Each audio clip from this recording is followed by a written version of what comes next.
it's today's lunch lesson live. Thanks for being here.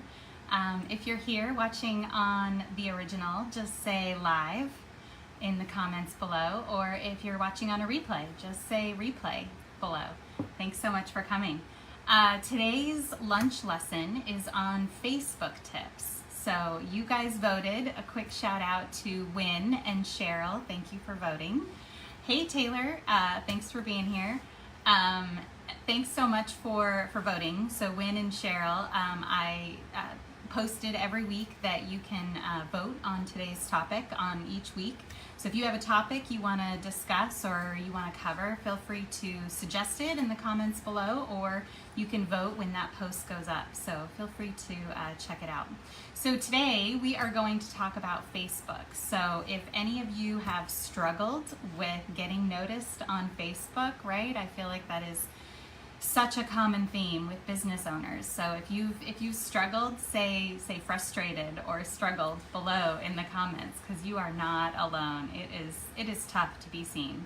And a quick background of Facebook, right? Facebook is created, right, for us to share with our friends, obviously. And if we notice our own habits, we probably wouldn't stick around if we were smacked in the face all the time with business stuff, right? Granted, we want to support our friends. Most of us do. Most friends want to support friends. But at the same time, we're there to connect with people that we know. And so, rightly so, Facebook has set it up in a way that it's hard for businesses to get seen. There are a couple things that we're going to go over to hopefully give you some ideas on how to get your business seen a bit more.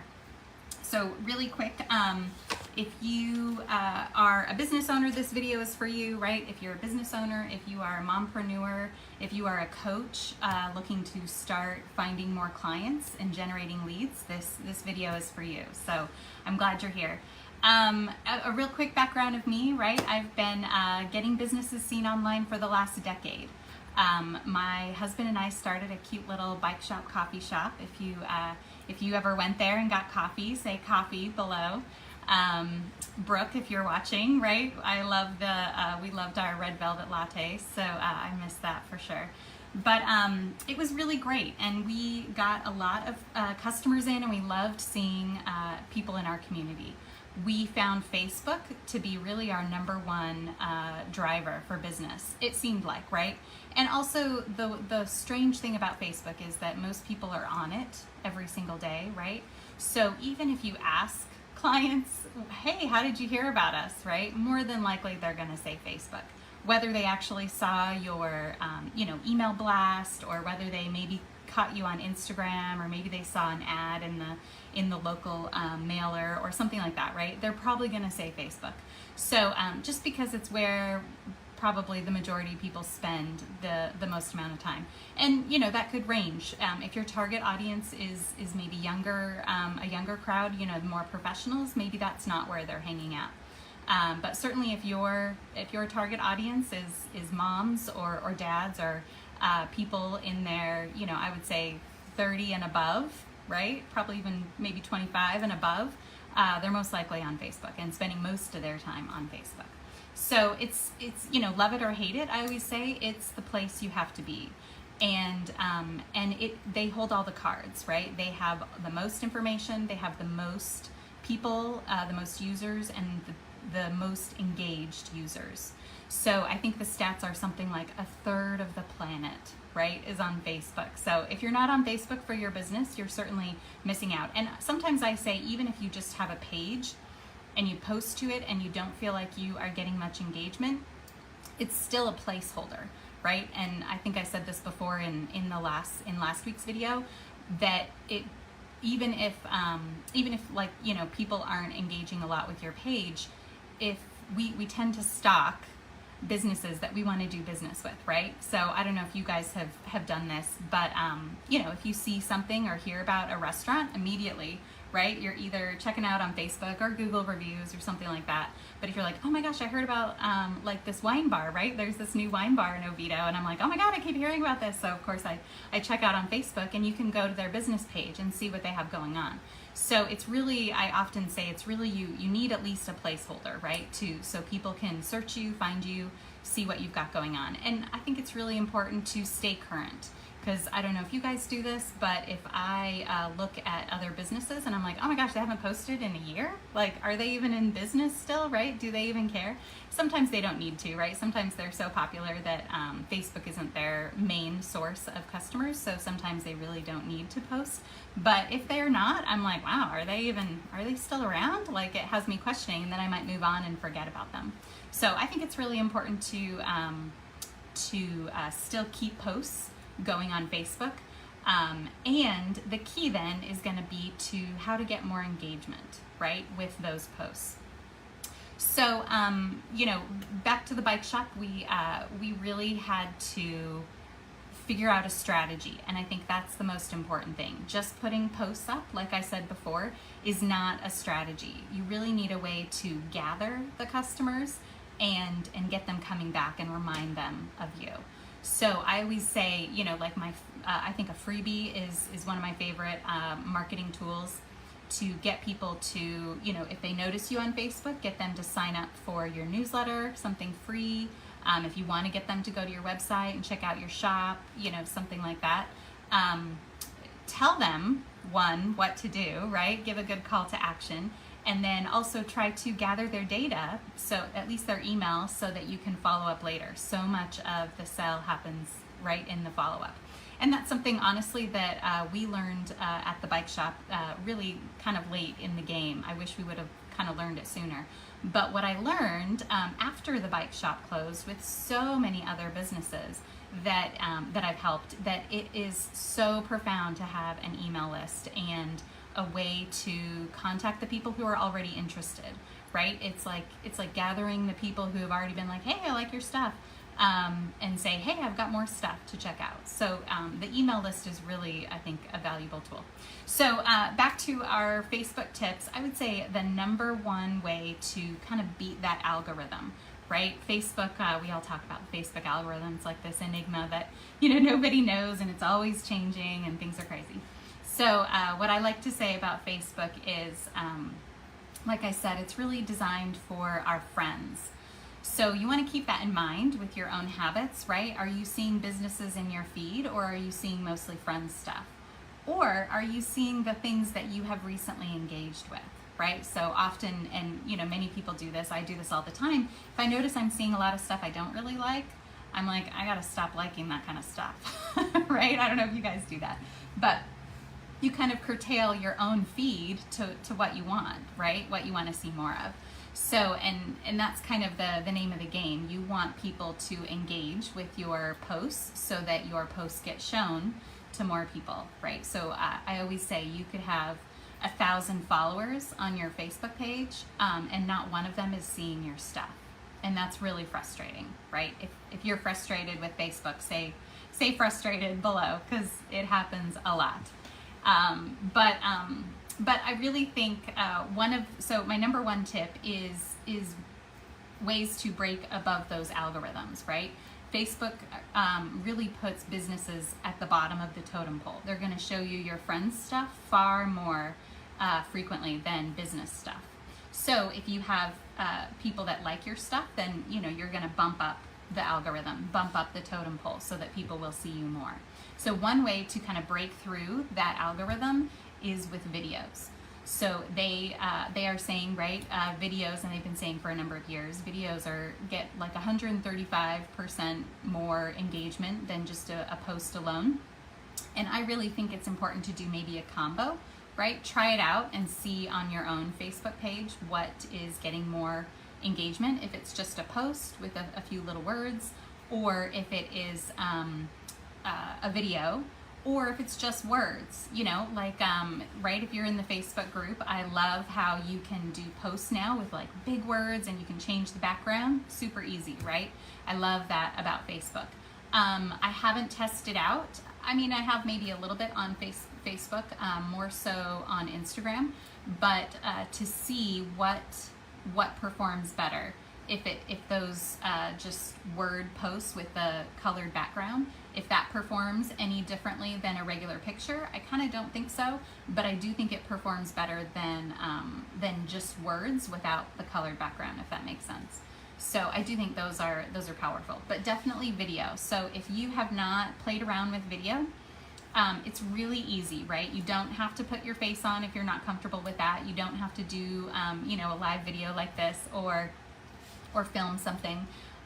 It's really easy in Canva. So if you haven't used Canva, I think I posted my Canva tips in the group. You can always check the files in the top of the group. I have all my printables there, and I'll keep adding stuff to that to build up that library. But my Canva tips include animation. So if you're not using Canva, it's a really valuable tool for business owners. It's super easy to check the templates. Start with something basic that you have an idea of, and then it really sparks your creativity on what you can add. So start with a color. You could even just search like I often do, search like pink and black background or something like that, and it'll give you a bunch of cute ideas that you can start from at least, and then kind of add in whatever you want. What's great about Canva is you can animate every single graphic, text, everything. So it's really easy to create videos for your Facebook page, to post that and break through that totem pole of algorithms, so that hopefully more people could see you.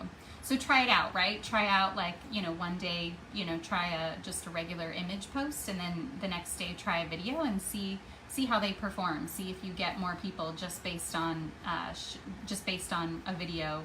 That's the only difference. So it's good to test out on Facebook for sure. So I would say the number 2 tip for Facebook is Facebook groups, right? If you have a Facebook group like this, you definitely need to get people to it, right? That's kind of the bigger thing too. If you already have a giant Facebook group, then you are doing pretty well, and you've probably already got it figured out how to get people to it. But if you want to get people to your Facebook group or your Facebook page, the best thing is to share your posts to other groups. So not your own group, but other groups with your target audience. So again, we talked about target audience before. If that's something you're struggling with and you're not sure how to define your target audience, just say audience below, and we can quick talk about that. I can send you the printable, or you can check in the files above. There's a ideal customer avatar worksheet that you can kind of go through and ask yourself some questions about your target audience, so that you can really define and hone in on who that person is that you're trying to work with, right? And it can be sometimes thinking about someone you've already worked with, like what are their personality traits, what's their background, what's their demographic, those type of things you can kind of think about, because if that went well before, right, that type of target audience would be perfect to work with again. So that would be something to think about. Finding those groups that your target audience is in. So if it's moms, you definitely want to think about trying to get in a lot of mom groups. And some groups, right, are really hard. Some groups allow promotion, like this group. You can always promote in this group. We have different daily posts. So I definitely encourage you to post your business in the daily promotion and look at others, right? The whole point is the more you are interacting with others, the more I think people will interact with you. So that's definitely the name of the game, is engaging with other businesses and being like, yo, check my stuff out here too, so that other people can come back. So that's what Facebook groups allow you to do, and it's really good to obviously find some groups that allow promotion. But even if they don't allow promotion, if it's your target audience and it's moms or other business owners, I mean, a little engagement goes a long way, right? With like, hey, I checked out, if you comment on their post or on their comment, hey, I checked out your Facebook page, I'd love a follow back. Or, hey, maybe this makes sense for us to chat some more and work together, or, something like that. I love, more than anything, I love cross-promotional, right? So I loved at the bike shop, I loved working with other business owners. We always had, of course, a little place for other business cards, but I loved it when maybe a vendor or something like our coffee vendor, we loved them, and we loved it when people noticed that vendor and then went to them directly, right? That's such a beautiful thing where, and then they can refer people back to us and be like, oh, if you want to try it in a coffee shop, go check out Bike and Brew. And then they could try it in our shop and then order a larger pound bag from the vendor directly. So things like that are so beautiful, I think, and it happens all the time with business owners, right? Never be afraid to work with another, even if they're like a competitor, they're offering the same thing. There will always be a unique viewpoint that you offer. So if they're offering the same kind of business that you offer, it's no thing to just chat with them and be like, hey, does this make sense for us to work together? If it doesn't, it doesn't, right? Or if they're not quite your personality or your cup of tea, no big deal. But I just love the idea of cross promoting each other, and small business owners, right? We gotta stick together. We gotta stick up for each other and support each other, so that we in turn get that support as well. So I think it's really important. So those are my number one tips, right? I would say videos to get yourself above the algorithm, and because they get shown, I think in the Facebook algorithm, videos get shown much more than images alone. And then number two is sharing. So something that is shared, even if it's you sharing your business page to your profile or to another group, Facebook will immediately show it to more people. So videos and sharing to groups, that would be my two top tips. I have a whole little printable that I will also post. I think I already posted in the group as well in the files, so you can check that out there with a few more tips if you're having trouble with Facebook. So those would be the top tips. But overall, I really think the best way to gather leads, like I said in the last week's live, you really have to go where they are, right? You need to define your target audience, go where they are, and even reach out to them directly. I really think that's the best way. With Facebook, you can certainly put up beautiful posts and hope to gather their information and then follow up with them in an email list. That would be another way. But unless you have a giant following, it's going to be really hard to get people to click off of Facebook and buy, right? That's almost like a two-step process. Click and actually buy. They're going to want to warm up to you a little bit, see more of your stuff. And if Facebook isn't showing your stuff to too many people, then that's just even harder. So you really have to go where your target audience is and reach out to them directly to get people engaged and to get them involved. So those are my top tips. If you feel like you need more strategy and you want to talk, I'd love to talk to you. Feel free to say strategy below in the comments. We can certainly look at your specific business, because every business is different, and we're all at different stages of our business too, right? And that's what's so powerful about reaching other businesses and promoting each other, right? Supporting, like we've all learned different things at different places or different times in our life, and that's what we all bring different things to the table. So that's what's so beautiful, and I love this group, right? So if there are things that you have learned, feel free to comment on any of the posts in the group, or reach out to me directly, right? If there's something that you really want to talk about or discuss or have me discuss, I would love to hear from you. I love any feedback in that regards. So I think that is the only other thing I wanted to talk about is local traffic, right? I think I said this, but local, if you are a local business and you're trying to reach more local traffic, that is one of the things that Facebook is really good at. There are so many local groups that that you can find, right, to try to get into, and a lot of them allow promotion. But the other valuable thing about Facebook is that you can tag your location, right? And so I think that is really powerful, because when people are searching for a particular type of business, if you've noticed, if you look up in the search bar, it will say, if you start typing like laundromat, it'll pop up with near me.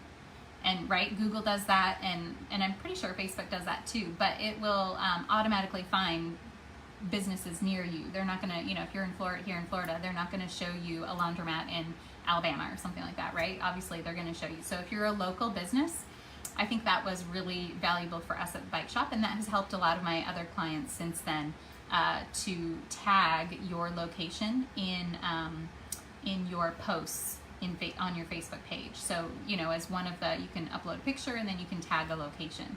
So I think that's really valuable to get people who are searching to find you. I also think using local hashtags, right? That's another little secret tip, is to figure out, like here in Oviedo, I think Oviedo FL is more popular than Oviedo, Florida, if I'm correct. I always try to keep an eye on those.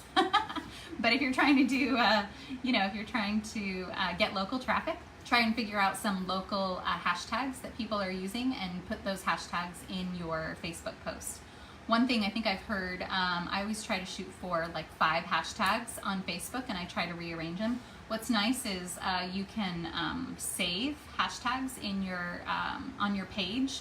You can save like a group of hashtags so that you don't have to retype them for every post. You can just click on the little hashtag thing, and then you can select the group of hashtags that you've saved. So that's what's kind of nice. You can automatically have a set of hashtags that you use that are either designed for your business, who your target audience is, or your location where you're trying to reach people. So, so those are some valuable things, I think, with the Facebook page. So if there are any other questions, please feel free to reach out to me. And if you'd like more strategy, let's talk below. Feel free to say strategy.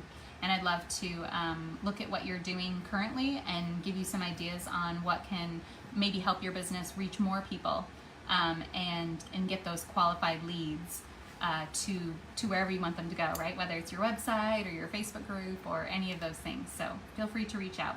So that's it for today. Thanks so much, guys. Thanks for watching, and we'll